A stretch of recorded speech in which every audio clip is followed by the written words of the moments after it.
श्री गणेशाय नमः। वक्रतुंड महाकाय सूर्यकोटि समप्रभा निर्विघ्नं कुरु मे देव सर्वकार्येषु सर्वदा। जय माता दी। सर्वमंगल मांगल्ये शिवे सर्वार्थ साधिके शरणे त्र्यंबके गौरी नारायणी नमोस्तुते। कात्यायनी देवी की कथा। माँ कात्यायनी देवी को नवरात्रि में छठे दिन पूजा जाता है। कात्य गोत्र में विश्व प्रसिद्ध महर्षि कात्यायन ने भगवती पराम्बा की उपासना की, कठिन तपस्या की। उनकी इच्छा थी कि उन्हें पुत्री प्राप्त हो। माँ भगवती ने उनके घर पुत्री के रूप में जन्म लिया, इसीलिए ये देवी कात्यायनी कहलाई। इनकी कृपा से सारे कार्य पूरे हो जाते हैं। ये वैद्यनाथ नामक स्थान पर प्रकट हो पूजी गई माँ कात्यायनी अमोघ फलदायिनी है। भगवान कृष्ण को पति रूप में पाने के लिए ब्रज की गोपियों ने इन्हीं की पूजा की थी। ये पूजा कालिंदी यमुना के तट पर की गई थी, इसीलिए ये ब्रज मंडल की अधिष्ठात्री देवी के रूप में प्रतिष्ठित हैं। इनका स्वरूप अत्यंत भव्य और दिव्य है। ये स्वर्ण के समान चमकीली और भास्वर हैं। इनकी 4 भुजाएं हैं। दाईं तरफ का ऊपर वाला हाथ अभय मुद्रा में है तथा नीचे वाला हाथ वर मुद्रा में। माँ के बाईं तरफ के ऊपर वाले हाथ में तलवार है व नीचे वाले हाथ में कमल का फूल सुशोभित है। इनका वाहन भी सिंह है। इनकी उपासना और आराधना से भक्तों को बड़ी आसानी से अर्थ, धर्म, काम और मोक्ष चारों फलों की प्राप्ति होती है। भक्तों के रोग, शोक, संताप और भय नष्ट हो जाते हैं। जन्मों के समस्त पाप भी नष्ट हो जाते हैं। इसलिए कहा जाता है कि इस देवी की उपासना करने से परम पद की प्राप्ति होती है। या देवी सर्वभूतेषु माँ कात्यायनी रूपेण संस्थिता नमस्तस्मै नमस्तस्मै नमस्तस्मै नमो नमः। अम्बा माता की कथा। अम्बा माता का मंदिर गुजरात और राजस्थान की सीमा पर स्थित है। इसमें भवानी की कोई मूर्ति नहीं है, बल्कि यहाँ पर एक श्री यंत्र स्थापित है। उसे इस ढंग से सजाया जाता है कि देखने वालों को उसमें माँ का विग्रह नजर आता है। खास बात यह है कि यह श्री यंत्र सामान्य आंखों से दिखाई नहीं देता और ना ही इसका फोटो लिया जा सकता है। इसकी पूजा केवल आंखों पर पट्टी बांधकर ही की जाती है। माँ अम्बा का मंदिर माँ भवानी के 51 शक्तिपीठों में से एक है। कहा जाता है कि यहाँ माँ सती का हृदय गिरा था। अम्बा जी मंदिर से जुड़ी एक बात प्रचलित है कि इस जगह पर भगवान श्री कृष्ण का मुंडन संस्कार हुआ था और भगवान राम भी शक्ति की उपासना के लिए यहाँ आ चुके हैं। पौराणिक कथा के अनुसार रामायण काल में भगवान राम और लक्ष्मण रावण द्वारा सीता जी का अपहरण करने के बाद सीता जी की खोज में आए थे। श्रृंगी ने उन्हें गब्बर पर्वत पर देवी अम्बा जी की पूजा करने की सलाह दी। देवी ने उन्हें एक तीर दिया जिसे अजय कहा जाता है, जिसके साथ भगवान राम ने अंत में रावण को मार दिया। महाभारत काल में पांडवों ने अपने निर्वासन के दौरान देवी अम्बा जी की पूजा की थी। उन्होंने भीमसेन को अजय माला नामक एक माला दी जो युद्ध में विजय सुनिश्चित करेगी। उन्होंने अर्जुन को विराट के दरबार में छिपते हुए अपने निर्वासन के अंतिम वर्ष में बृहन्नला के रूप में भेष के लिए दिव्य वेशभूषा दी थी। एक अन्य कथा के अनुसार विदर्भ के राजा भीष्मक की पुत्री रुक्मिणी ने भगवान कृष्ण को अपना पति बनाने के लिए यहीं देवी अम्बा जी की पूजा की थी।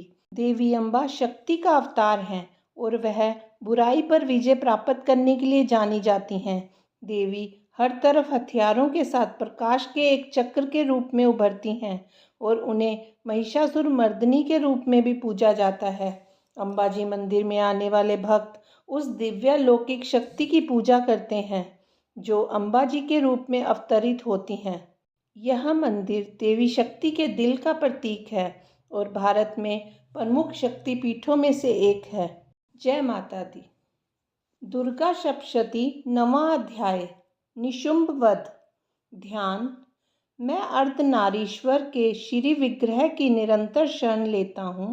उनका वर्ण बंदूक पुष्प और स्वर्ण के समान रक्तपीत मिश्रित है। वह अपनी भुजाओं में सुंदर अक्षमाला, पाश, अंकुश और वरद मुद्रा धारण करता है। अर्धचंद्र उसका आभूषण है तथा वह 3 नेत्रों से सुशोभित है।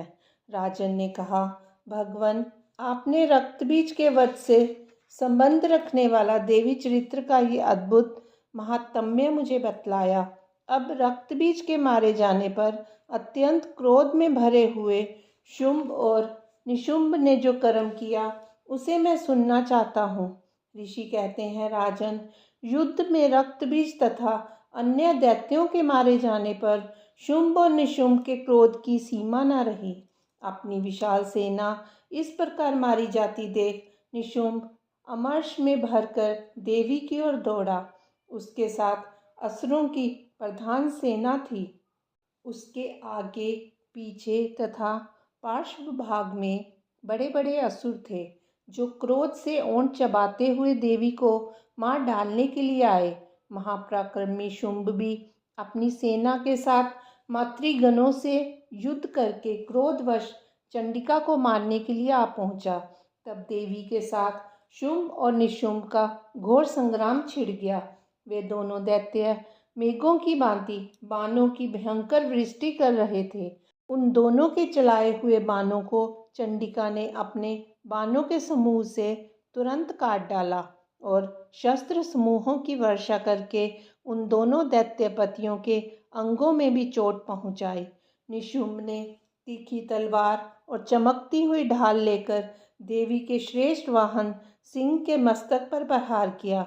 अपने वाहन को चोट पहुंचने पर देवी ने क्षुप्र नामक बाण से निशुंभ की श्रेष्ठ तलवार तुरंत ही काट डाली और उसकी ढाल को भी, जिसमें 8 चांद जड़े थे, खंड खंड कर दिया।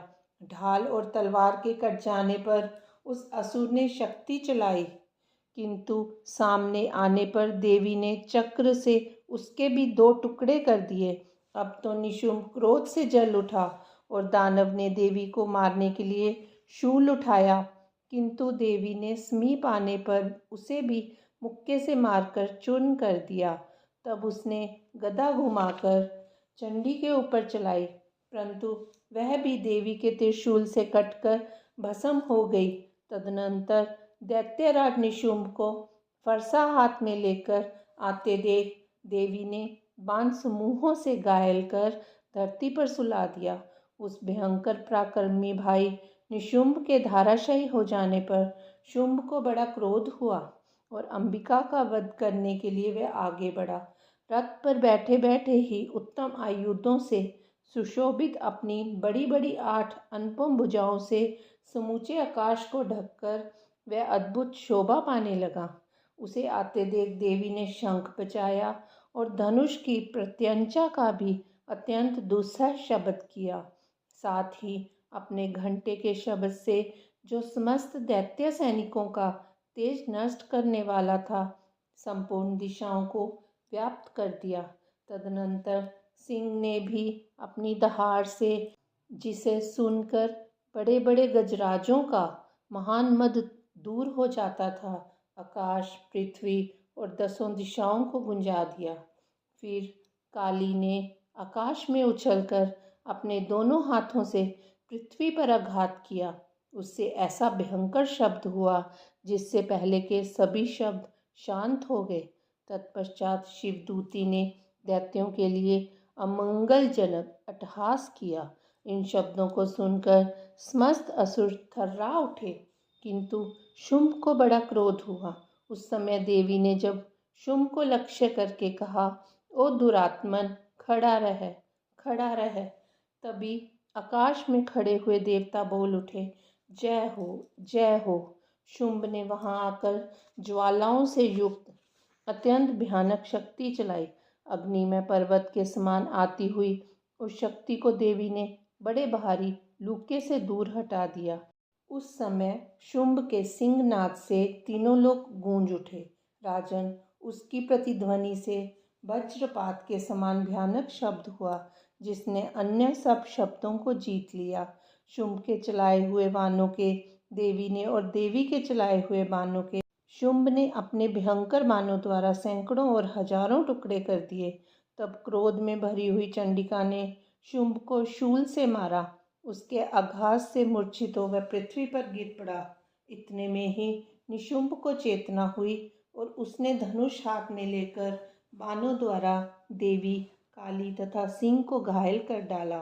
फिर उस दैत्यराज ने 10,000 बाहें बनाकर चक्रों के प्रहार से चंडिका को आच्छादित कर दिया। तब दुर्गम पीड़ा का नाश करने वाली भगवती दुर्गा ने कुपित होकर अपने बाणों से उन चक्रों तथा बाणों को काट गिराया। यह देख निशुंभ दैत्य सेना के साथ चंडिका का वध करने के लिए हाथों में गदा ले बड़े वेग से दौड़ा। उसके आते ही चंडी ने तीखी धार वाली तलवार से उसकी गदा को शीघ्र ही काट डाला। तब उसने शूल हाथ में ले लिया। देवताओं को पीड़ा देने वाले निशुंभ को शूल हाथ में लिए आते देख चंडिका ने वेग से चलाए हुए अपने शूल से उसकी छाती छेद डाली। शूल से विदीर्ण हो जाने पर उसकी छाती से एक दूसरा महाबली एवं महापराक्रमी पुरुष खड़ी रह कहता हुआ निकला। उस निकलते हुए पुरुष की बात सुनकर देवी ठठाकर हंस पड़ी और खड्ग से उन्होंने उसका मस्तक काट डाला। फिर तो वह पृथ्वी पर गिर पड़ा। तदनंतर सिंह अपनी दाढ़ों से असुरों की गर्दन कुचलकर खाने लगा। वह बड़ा भयंकर दृश्य था। उधर काली तथा शिवदूती ने भी अन्य दैत्यों का भक्षण आरंभ किया। कुमारी की शक्ति से विदीर्ण होकर कितने ही महादैत्य नष्ट हो गए। ब्रह्मानी के मंत्रपूत जल से निस्तेज होकर कितने ही बाघ खड़े हुए। कितने ही दैत्य माहेश्वरी के त्रिशूल से छिन्न भिन्न हो धराशायी हो गए। वराही के थूथुन के आघात से कितनों का पृथ्वी पर कचूमन निकल गया। वैष्णवी ने भी अपने चक्र से दानवों के टुकड़े टुकड़े कर डाले। इंद्री के हाथ से छूटे हुए वज्र से भी कितने ही प्राणों से हाथ धो बैठे। कुछ असुर नष्ट हो गए, कुछ उस महायुद्ध से भाग गए तथा कितने ही काली, शिवदूती तथा सिंह के ग्रास बन गए। 9वां अध्याय संपूर्ण। माँ कात्यायनी की आरती। जय जय अम्बे जय कात्यायनी, जय जग माता जग की महारानी। बैजनाथ स्थान तुम्हारा, वहाँ वरदाती नाम पुकारा। कई नाम है कई धाम है, ये स्थान भी तो सुख धाम है। हर मंदिर में ज्योत तुम्हारी, कहीं जोगेश्वरी महिमा न्यारी। हर जगह उत्सव होते रहते, हर मंदिर में भक्त है कहते। कात्यायनी रक्षक काया की, ग्रंथि काटे मोह माया की। झूठे मोह से छुड़ाने वाली, अपना नाम जपाने वाली। बृहस्पतिवार को पूजा करियो, ध्यान कात्यायनी का धरियो। हर संकट को दूर करेगी, भंडारे भरपूर भरेगी। जो भी माँ को भक्त पुकारे, कात्यायनी सब कष्ट निवारे। जय माता दी। शारदीय नवरात्रि के छठे दिन की आप सभी को हार्दिक शुभकामनाएं। माता रानी आप सब पर अपना आशीर्वाद बनाए रखे। जय माता दी।